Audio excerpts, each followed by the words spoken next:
Hey guys, welcome back to my channel. आज का हमारा जो असाइनमेंट है जो कि है assignment on care of terminally ill patient की जो केयर है, हम कैसे टर्मिनली इल पेशेंट जो होता है उसकी हम कैसे केयर करते हैं। ठीक है, फंडामेंटल ऑफ नर्सिंग में ये टॉपिक है। इसके ऊपर हम क्या है आज असाइनमेंट लिख रहे हैं, जिसके लिए क्या है care of terminally ill patient का मतलब है जैसे कि जो पर्सन है जिसके कोई भी चांसेस नहीं है कि वो ठीक हो सके। ठीक है, मतलब कि डॉक्टर ने क्या कह दिया है कि हाँ अब इसका सिर्फ लास्ट स्टेज है, कोई भी डिसीज़ हुई है उसको या फिर कोई भी उसको ऐसा डिसऑर्डर हुआ है या कोई एक्सीडेंटल ऐसा केस हो चुका है जिसकी वजह से हम कह सकते हैं कि हाँ अब हम इसको रिकवर नहीं कर सकते, तो वो टर्मिनली इल पेशेंट आ जाते हैं जो कभी रिकवर नहीं कर सकते। एट द एंड उनका क्या होता है, लाइफ डेथ हो जाती है। तो कुछ की टर्म्स होते हैं जो कि हम इनको पढ़ते हैं केयर ऑफ, क्योंकि ये टर्म्स पे ही डिपेंड करेगा पूरा असाइनमेंट। तो सबसे पहले आता है लॉस, देन ग्रीफ, अटॉप्सी, एम्ब्लेमिंग और ओथरेसिया। ठीक है, तो क्या होता है लॉस में क्या है कि an experience felt by the person as he get separate from his loved one और क्लोज वन। क्या है, लॉस हो जाना किसी का, कोई लव्ड वन है या फिर क्लोज वन जो आपका है वो आपसे दूर चला गया है या फिर कुछ ऐसी कंडीशन आ गई जिस वजह से उसको दूर जाना पड़ा, तो वो लॉस हो गया। ठीक है, ग्रीफ क्या होता है, ग्रीफ एक कंडीशन होती है, it is a painful psychological and physiological response to loss. अगर कोई भी चीज़ आपकी लॉस हो जाती है, जैसे कि आपका समवन लव्ड किसी की डेथ हो गई है, तो उसकी वजह से जो आपको पेन होगा, जो आपको साइकोलॉजिकल इफ़ेक्ट पड़ेगा, आप पे फिजियोलॉजी का इफेक्ट पड़ेगा, उसको हम बोलते हैं ग्रीफ। एटॉप्सी क्या होती है, एटॉप्सी एक medical procedure that involves a thorough examination of dead body in order to identify the cause of death. क्या है एटॉप्सी, क्या होता है पोस्टमार्टम भी बोलते हैं इसको, कि अगर किसी की डेथ हो जाने के बाद हमें उसका आइडेंटिफाई करना पड़ता है कि किस वजह से किस कारणवश इसकी डेथ हो गई है, तो उसके लिए हम क्या कराते हैं, एटॉप्सी कराते हैं। ठीक है, एम्ब्लेमिंग क्या होता है, it is a process of sanitising and preventive human body.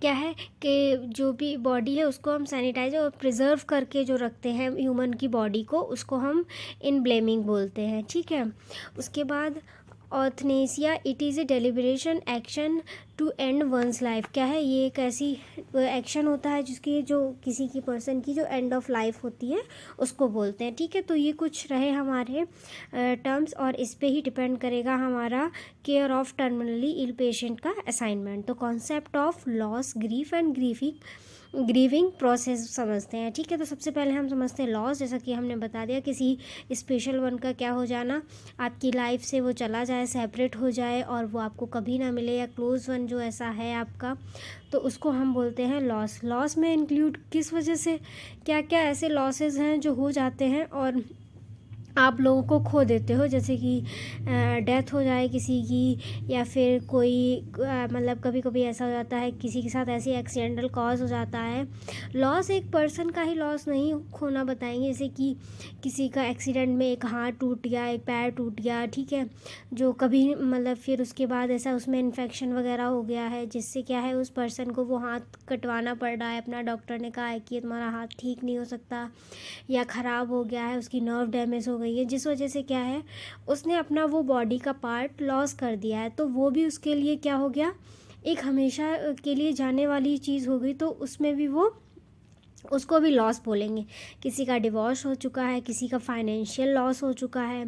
ठीक है, ब्रेकअप्स हो चुके हैं, breakup of an romantic affairs, किसी के कोई ऐसा अफेयर हो जिसकी वजह से लोगों के ब्रेकअप्स हो जाते हैं, ये भी हो सकता है। रिटायरमेंट, सेपरेशन हो जाना फ्रेंड से, आप कहीं और जॉब कर रहे हैं, आपका फ्रेंड कहीं और जॉब कर रहा है। ठीक है, आफ्टर ग्रेजुएशन, आफ्टर इंटरमीडिएट क्या होता है कि लोग सेपरेट हो जाते हैं, तो वो लॉस भी एक होता है। ठीक है, तो ये सारी चीज़ें होती है और टाइम टू टाइम और ये डिपेंड करता है कि भाई कैसा लॉस है। ठीक है, absence from home from at a time and even the loss of loss of created loss can gives rise to the symptoms of acute grief. ठीक है, तो कुछ लॉसेस ऐसे हो जाते हैं कि जो acute grief में आ जाते हैं, जैसे कि हमको दुख तो होता है उनके खोने का, पर हमको पता है कि ठीक है वो चीज़ खोनी ही है. ठीक है, तो ये चीज़ होती है. उसके बाद हम आते हैं नेक्स्ट क्या है हमारा, कि हम पढ़ेंगे कि लॉस कितने तरीके के होते हैं. वेल्स एंड MC गोल्ड्रिक ने बोला है कि वेल्स एंड MC गोल्ड्रिक ने 1991 में that loss require movement through a process of mourning in order to get what is needed from experience or relationship to continue or with one's life. क्या होता है, इन्होंने बोला है कि जो लॉस है, जो इसकी मतलब कि जो टाइप्स ऑफ लॉसेस हैं, उन्होंने कहा है कि लॉस उसको कहेंगे जो भी चीज़ है हमारी लाइफ से जुड़ी हुई है, या फिर वो इंसान हुआ या फिर कोई थिंग्स हुई जो हमारी लाइफ से कंटिन्यू जुड़ी हुई है और उसको हम एक दिन खो देते हैं. ठीक है, उसके साथ हमारा एक एक्सपीरियंस होता है, एक हमारा रिलेशनशिप होता है, और फिर हम उस चीज़ को खो देना, उसको एक लॉस बोलते हैं. ठीक है, तो एक्चुअल लॉस क्या होता है. एक्चुअल लॉस मतलब कि कोई चीज़ आपने एक्चुअली में लॉस की है, जैसे कि loss actual loss is any loss of person object that can no longer be felt, heard, known experience by the individual. Example, loss of arms, child और रिलेशनशिप, रोल एट वर्क. क्या है, जैसे कि बताया गया है एक्चुअल लॉस वही है जो कि क्या है, लॉस ऑफ किसी ने अपना हाथ खो दिया हो, किसी ने अपना रिलेशनशिप खो दिया हो, तो वो एक्चुअल लॉस है. ठीक है, क्योंकि वो उसको वापस नहीं मिल सकता. परसीव्ड लॉस क्या होता है, जो आपने परसीव किया है. ठीक है, सीधे नाम से आ रहा है कि जो आपने परसीव किया है उसको आप कभी ना कभी किसी ना किसी दौर पे आपको खोना पड़ रहा है, तो वो परसीव लॉस. जैसे कि आप कहीं जॉब करते हैं, आपने बहुत अच्छी इमेज बना ली, पर आपसे कुछ एक गलती ऐसी हो गई जिससे क्या हुआ, आपकी वहाँ पे बहुत बेइज्जती हुई. आपकी बेइज्जती हुई, आपको अच्छा नहीं लगा, तो क्या है, लोगों का आपने जितना भी वहाँ पे परसीव किया था, अपना बिल्डअप किया था इमेज, वो क्या हो गई, सारी की सारी क्या हो गई, धरी की धरी रह गई. तो जिससे क्या हो सकता है, इंसान थोड़ा ग्रीफ में आ जाता है, तो उसको हम बोलते हैं परसीव लॉस. ठीक है, मैचुरेशनल लॉस क्या होता है. मैचुरेशनल लॉस होता है कि according to the time to time लोगों का क्या होता है, लॉस होता है. जैसे कि आप छोटे पे देखेंगे, अगर एक मदर अपने बच्चे को बहुत केयर प्रोवाइड करती, पर स्कूल जाने के बाद वो क्या हो जाता है, वो थोड़ा प्यार भी कम हो जाता है और बच्चे की रिस्पॉन्सिबिलिटी भी बन जाती है, जिस वजह से क्या है, कुछ लॉसेस होते हैं और वो इतना मतलब कि मैटर नहीं करते हैं. ठीक है, उसके बाद सिचुएशनल लॉस में भी क्या है, सिचुएशन के अकॉर्डिंग कोई लॉस चीज़ हो रही हो, उसको हम सिचुएशनल लॉस बोलते हैं. एंटिसिपेटरी लॉस क्या होते हैं, जैसे कि किसी का बिहेवियर लॉस हो गया, या फिर सिकनेस और डेथ की वजह से, किसी कारण की वजह से किसी का लॉस कर देना, उसको हम बोलते हैं एंटिसिपेटरी लॉस बोलते हैं. ठीक है, उसके बाद हम आते हैं ग्रीफ क्या होता है. जैसे कि हमने पढ़ा था कि ग्रीफ क्या था, एक साइकोलॉजिकल एंड पेनफुल और फिजियोलॉजिकल एक रिस्पॉन्स था लॉस का. ठीक है, कि हम मतलब कि अगर कि कोई चीज़ हम लॉस कर देते तो हमें साइकोलॉजिकल, फिजियोलॉजिकल और पेनफुल रिस्पॉन्स जो होता है हमारी बॉडी के लिए, तो वो होता है, मतलब लॉस होता है जो हम पे दिखाई देता है. ठीक है, तो क्या है, grief is the painful psychological and physiological response to loss. ठीक, it affects physical, cognitive, behaviour, emotional, social and spiritual aspects of the individual. ये क्या है, ये अफेक्ट कर देती है फिजिकल, कॉग्निटिव बिहेवियर को, इमोशनल को, social and spiritual aspects of an individual. एक इंडिविजुअल को अफेक्ट करती है, किसके, उसके फिजिकल एक्टिविटी को अफेक्ट करती है, इसके कॉग्निटिव बिहेवियर को, इमोशंस को, सोशल को और स्पिरिचुअल एस्पेक्ट्स को. ठीक है, तो उसके बाद कुछ सिम्टम्स होते हैं इसके, कि कैसे पता चलेगा कि हाँ भाई ये ग्रीफ के कंडीशन है. जैसे कि फिजिकल सिम्टम होता है, कॉग्निटिव सिम्टम होता है, बिहेवियरल एंड रिलेटिंग सिम्टम्स होता है, और अफेक्टिव सिम्टम होता है. जैसे कि फिज़िकल में क्या है, उसको कोई चीज़ उसने लॉस कर ली, जैसे कि किसी ने अपना मैं एक नॉर्मली एग्जांपल ले रही हूँ, किसी ने अपना हाथ किसी का कट गया है, तो उससे क्या है, तो उसको फिज़िकली लॉस ही होगा. वो भाई वो खाना नहीं खाएगा, उसको फीलिंग रहेगी, उसको वो हमेशा डरा हुआ सा रहेगा, उसको अच्छा नहीं लगेगा, और फिर वो क्या है, उस गुस्से की वजह से वो खाना नहीं खाएगा, तो खाना नहीं खाएगा तो उसको वीकनेस आएगी, एनोरेक्सिया की कंडीशन हो जाएगी, फीलिंग ऑफ चॉकिंग होगा, ठीक है, शॉर्टनेस ऑफ ब्रीथ होगा, टाइटनेस ऑफ चेस्ट होगा, ड्राई माउथ होगा, गैस्ट्रोइंटेस्टाइनल, जब वो खाना नहीं खाएगा तो वीकनेस होगी और गैस्ट्रोइंटेस्टाइनल डिस्टर्बेंस हो जाएगा, इंसोम्निया की कंडीशन होगी कि उसको नींद नहीं आएगी। कॉग्निटिव सिम्टम्स में डिफ़िकल्टी इन कंसंट्रेशन, प्यूपल में एक्सपीरियंस हेलुसिनेशन। कभी कभी क्या होता है, जैसे कि किसी की डेथ हो गई तो उसको क्या हेलुसिनेशन सा होगा कि नहीं, वो मुझे इंसान दिखा था, मैंने उधर, भले वो उसको थिंक कर रहा है, इस वजह से उसको लग रहा है कि हाँ वो दिखा था, पर वो ऐसा नहीं है, ठीक है। उसके बाद बिहेवियरल एंड, वो किसी से मतलब बिहेव नहीं सही से करेगा, उसको गुस्सा आएगा, उसको मतलब थोड़ा सैड होगा तो वो उसको एंजाइटी भी होगी, रेस्टलेसनेस भी होगा, ठीक है। तो अफेक्टिव सिम्टम्स क्या होते हैं, जैसे कि सैडनेस, गिल्ट उसको हमेशा रहेगा, एंगर गुस्सा भी रहेगा उसको, और कुछ मेजर डिप्रेशन में भी जा सकता है, ठीक है। अगर ज़्यादा सोच विचार कर लेगा तो वो माइनर डिप्रेशन में भी जा सकता है, तो उसको साइकोलॉजिकल कंडीशन भी हो सकती है। उसके बाद आते हैं टाइप्स ऑफ ग्रीफ, ठीक है। तो टाइप्स ऑफ ग्रीफ क्या होते हैं, एंटिसिपेटिंग ग्रीफ होते हैं, अक्यूट ग्रीफ होता है, डिसफंक्शनल ग्रीफ होता है, ऑब्सेंट और इनहिबिटेड ग्रीफ होते हैं, ठीक है। ये टाइप्स होते हैं जिनको मैं नॉर्मली ऐसे ही बता दे रही हूँ, distorted grief, converted grief, chronic grief और क्रॉनिक सॉरो ग्रीफ। तो क्या है, एंटिसिपेटिंग ग्रीफ क्या होता है, जो मेन होता है कि किसी के लॉस कर देना, किसी की डेथ हो जाना, उसको बोलते हैं। अक्यूट ग्रीफ क्या होगा, जिसकी मतलब कि नॉर्मली जो होगा कुछ समय के लिए क्या है, हमको वो चीज़ खो गई है पर मैं उसको दोबारा पा सकता हूँ, ये अक्यूट होगा। डिसफंक्शन किसी फंक्शन की वजह से हो जाता है। एब्सेंट एंड इनहिबिटेड लॉस होगा, जैसे कि जैसे कि आप फिज़िकली बोल सकते हैं कि कोई चीज़ हुई फिर वो ठीक हो जाएगी, ठीक है। जैसे कि कोई बीमारी हुई नॉर्मल सी आपको, जैसे कि कोई स्टोन ही हो गया है, गाल ब्लैडर स्टोन हो गया है, कुछ भी है, तो वो सर्जरी के बाद दोबारा इनहिबिट हो सकता है, ठीक है, ठीक हो जाएगा। तो वो कुछ समय के लिए चलने वाला आपका लॉस होगा, तो इस वजह से इसको एब्सेंट और इनहिबिटेड लॉस बोलेंगे। उसके बाद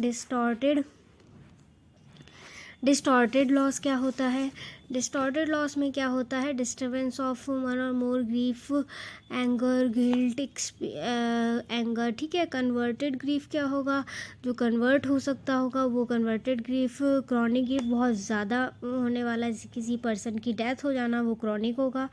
क्रॉनिक सॉरो क्या होगा, जो कि ये भी मतलब ग्रीफ होगा जो कि फॉर्म होगा बट डिफ़र इन सीवियर की एस्पेक्ट, मतलब ये सीवियर नहीं होगा पर उतना ही क्रॉनिक ग्रीफ की तरह ही होगा, ठीक है।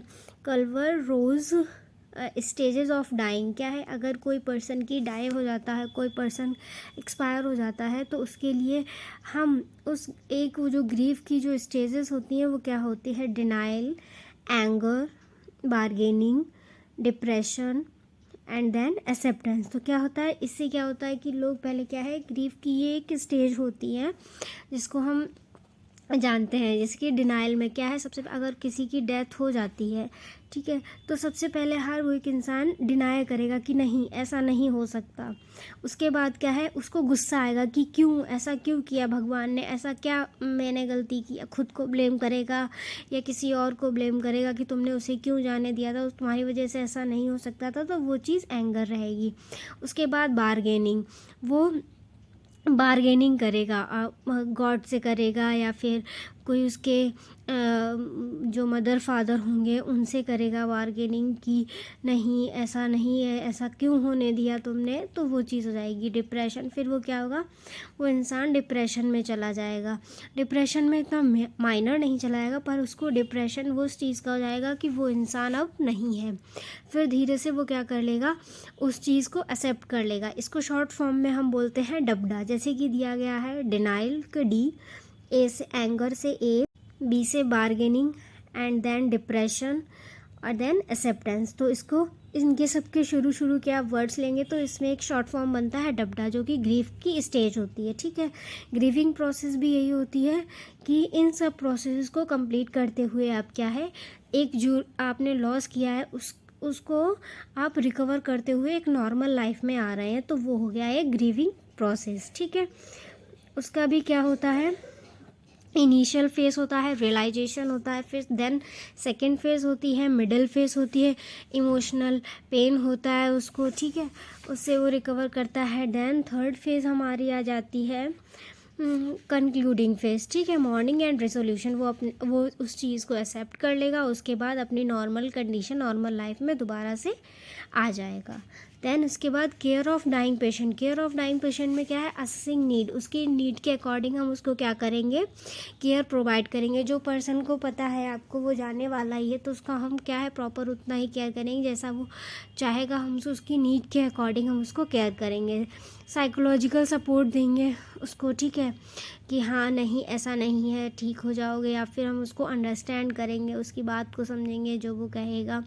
उसके बाद the psychological need of dying person can be summarised as follow: relief, pain, loneliness, depression, maintenance of security, self confidence, dignity, maintain of hope, maintaining the spiritual needs according to this religious customs. उसके बाद कुछ आते हैं symptomatic management जो हम करेंगे। जैसे care of dying patient है जिसका अगर उसको ब्रीथिंग डिफ़िकल्टी हो रही है तो हम उसको O2 इनहेलेशन देंगे, उसको वेंटिलेटेड रूम देंगे, ठीक है, उसका मूड स्विंग कराते रहेंगे। तो उसके जो साइन और सिम्टम है उनको देख के हम उनको क्या है, केयर प्रोवाइड करेंगे, क्योंकि हमको पता है कि वो पर्सन नहीं रहने वाला, पर फिर भी हम उसको पूरा कोशिश करेंगे कि उसके अकॉर्डिंग, उसके सिम्टम्स को देख के हम उसको केयर प्रोवाइड कर सकें। Problem associated with eating and drinking, जो भी क्या है, अगर वो ईटिंग नहीं कर पा रहा है, ड्रिंकिंग नहीं कर पा रहा है, तो हम क्या है उसको IV फ्लूइड वगैरह चला देंगे, जिससे क्या है उसको प्रॉपर क्या है एनर्जी मिलती रहे, ठीक है। उसका हाइजीन देखते रहेंगे, उसका सारा केयर हम प्रोवाइड वहाँ पे करेंगे उसको, ठीक है। उसके बाद प्रॉब्लम एसोसिएटेड विद एलिमिनेशन में क्या है, कॉन्स्टिपेशन, रिटेंशन होता है। अगर उसको मतलब यूरिन के लिए वो नहीं उठ पा रहा है या फिर उसको तो हम उसको बेड पाम के द्वारा हम उसको उसका कॉन्स्टिपेशन वगैरह उसके लिए भी चलाएंगे, और बेड पाम भी उसको बेड पाम के द्वारा हम उसको क्या करेंगे, फीकल आउट करवा देंगे उसका, और यूरिन बैग उसका लगवा देंगे, कैथेटर डलवा देंगे, जिससे कि क्या है उसको प्रॉब्लम ना हो। प्रॉब्लम एसोसिएटेड विद इमोबिलिटी है, उसको मतलब को मूव करने में थोड़ा दिक्कत होगी। इसके बाद क्या है, तो हम उसको स्किन केयर देंगे पूरा, जैसे कि वो मूव नहीं कर पाएगा, अपने बिस्तर से नहीं उठ पाएगा, एक ही पोजीशन में लेटा रहेगा, तो हमको उसको क्या है पोजीशन चेंज करवा के क्या है उसको बेड सोर से हम बचा सकते हैं। उसके बाद क्या है, problem associated with sense organs, जो भी उसके सेंसरी ऑर्गन्स होंगे उससे अगर उनको प्रॉब्लम होगी तो हम उनका पूरा केयर उसको करेंगे, ठीक है। उसके बाद हम आते हैं problem associated with rest and sleep, proper उनको नींद की दिक्कत होगी, हम उसको भी देखेंगे, उनको हम दवाई दिलवाएंगे और उनका केयर प्रोवाइड करेंगे। उसके बाद problem associated with cleanliness and grooming. उसके बाद आते हैं हम care of death person. Care of death person में क्या होगा कि हमको पता है कि उसकी डेथ हो गई है किसी पर्सन की या फिर होने वाली है, तो उसमें हम उसको क्या केयर देंगे। जैसे कि सबसे पहले हम इंट्रोडक्शन पढ़ते हैं। इंट्रोडक्शन में क्या लिखा हुआ है कि जैसे कि अगर कोई भी पेशेंट है, अगर उसको डेथ कंसीडर हो रही तो उसका क्या है, रेस्पिरेशन, हार्ट, मतलब कि जो उसके वाइटल साइंस होंगे वो प्रॉपर मतलब कि जितना उनका नॉर्मल होना चाहिए वो ना होके उनका एबनॉर्मल दिखेगा, और उनकी जो एक्टिविटी है, जो ब्रेन की एक्टिविटी है वो क्या हो जाएगी, लेस हो जाएगी, जिससे क्या ECG वगैरह भी हमको देना पड़ सकता है और उनका डेथ अकर हो सकता है, जिस वजह से मतलब कि क्या है हमको ये साइन और सिम्टम्स मिल जाएंगे, ठीक है। उसके बाद कॉजेज़ क्या हो सकते हैं डेथ के, मतलब कि अगर हमको पता चलने वाला है कि हाँ उनका डेथ होने वाला, तो क्या बहुत सारे कॉजेज़ है, जैसे कि कोई भी उनको या फिर कोई ऐसी कंडीशन है, कैंसर कंडीशन है, जिससे क्या है हमको पता है कि वो पेशेंट नहीं बच सकता है, कार्डियोवास्कुलर कोई प्रॉब्लम है जिस वजह से भी क्या होगा, कोई इन्फेक्शन वगैरह हुआ है जिस वजह से हमको ये कॉजेज़ हो सकते हैं।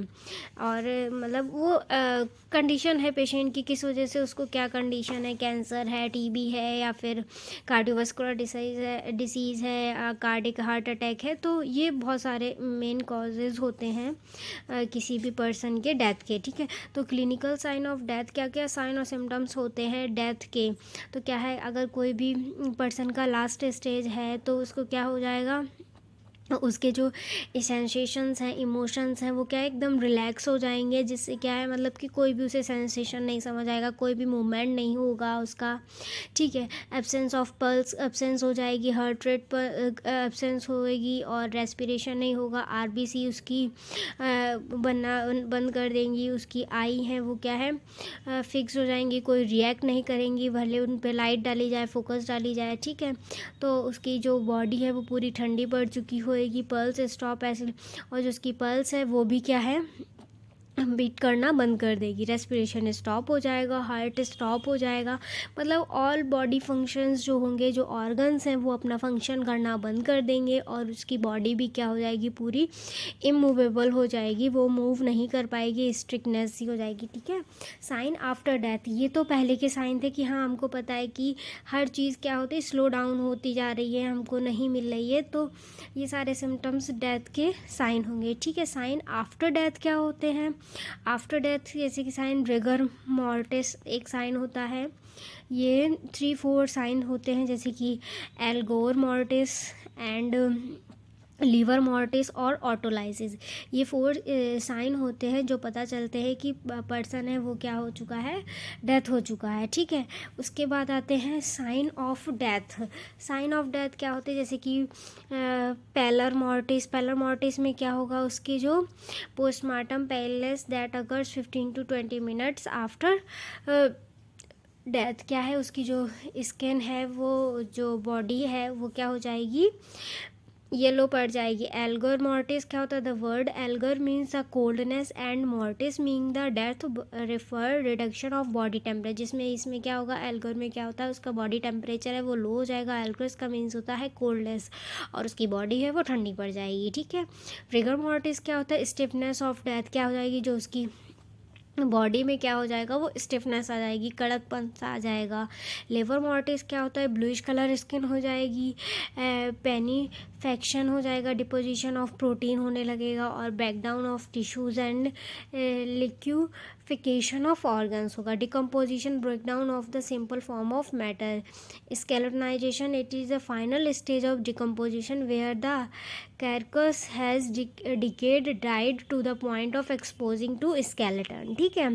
तो ये सारे साइन और सिम्टम्स रहे एक डेथ स्टेज ऑफ डेथ के, ठीक है। तो ये मैंने सारा आपको बता दिया है, और इसका मैं लिंक आपको डिस्क्रिप्शन में दे दूँगी, आप वहाँ से जाके इसकी पीडीएफ को डाउनलोड कर सकते हो। और मैंने इतना वाइडली इसलिए लिखा है क्योंकि ये मेरा नोट्स है, ठीक है। अगर आप इसको अपना असाइनमेंट बनाना चाहें तो आप सिर्फ ओनली हेडिंग्स से इसका असाइनमेंट बना सकते हैं, और आपको मतलब पॉइंट्स पे ध्यान देना है, ठीक है। Thank you for watching this video guys, और continue to visit my channel, और पीडीएफ मैं आपको दे दूँगी, आपको लिंक डिस्क्रिप्शन में डाल दूँगी, वहाँ से आप डाउनलोड कर सकते हैं।